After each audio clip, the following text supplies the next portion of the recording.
Hello everyone, Conscientious Reefer here, and in today's video I would just like to discuss, is keeping a reef tank difficult?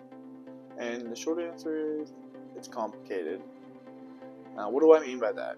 It's complicated in the fact that there are many different variables that could affect your success in this hobby, like what type of fish you keep, what type of coral you have, your equipment, and how much time you're willing to dedicate to the tank. And I would just like to discuss some of those things. So yeah, let's get into it. So in the intro I mentioned fish. So some of you guys might be wondering what I mean by that.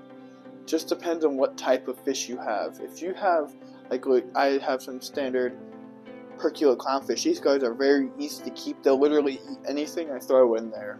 I don't have to worry about spot feeding them. They don't need a special type of food.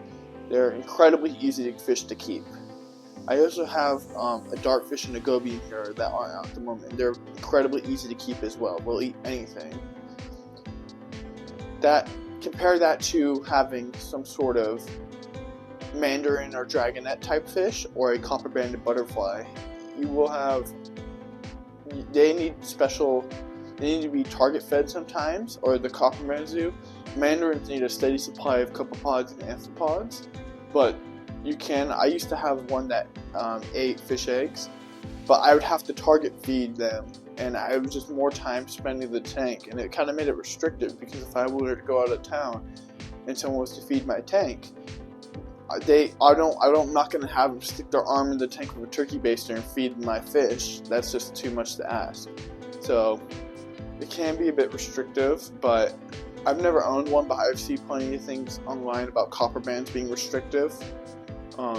And they're finicky too, and a lot of them have a low survival rate. Or even if you're keeping stuff like anthias that need to be fed multiple times a day, that's going to increase your maintenance, because you're going to be pulling more, like you're going to have to do more water changes, or you're going to have to beef up your filtration, and that will just, like I said, increase your maintenance, and you'll have to clean more, you'll have to test more, just to keep that fish. So it really depends on what type of fish you keep, can really affect how the success of your reef tank too.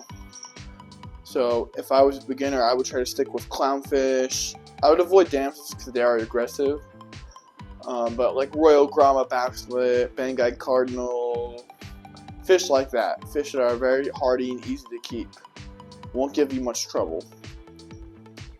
Now let's talk about corals. Corals can play a major part of how successful you are in keeping a reef tank. Obviously, having a reef tank, a big component of a reef tank is having corals, like a coral reef, right? So there's many different types of corals. There are the kind of finicky acropora, like I have right here. There's pretty hardier montipora, pasillopora, anacropora, stylophora. There's many different types of SPS, but some are way more tricky than others. But if you have a tank full of SPS and you're a new reefer, I think you will have more trouble than a new reefer that has a tank full of soft and LPS corals. It's just coral selection is a big part of your success. If you don't have a ton of time to spend testing and maintenance on the tank, maybe SPS, like especially acros, are just not for you. They just need more care than your standard like frog spawn or some soft coral. If you don't have a lot of time, maybe you should stick with mushrooms and zoas, acants too. It's just all about what is right for you and what can live in your tank under your conditions. But just because you're a new reefer doesn't mean you can't have success with SPS. As long as you're diligent. I've only been in the hobby for two and a half years, and I have some SPS growing in my tank. I have a strawberry shortcake. I got some stuff growing in my tank, and I'm not a veteran. Keeping SPS isn't impossible. You just have to put in the time. That is the most important thing. Time. and effort, obviously. Be willing to learn. And now we go into equipment. I have a A prime 16 HD light. Nothing crazy. I just got this fan to keep my reef tank cool. It's getting very hot now. This is the only piece of filtration I have. I have a sponge filter. Nothing crazy. Then I have a heater in the back compartment, a float switch,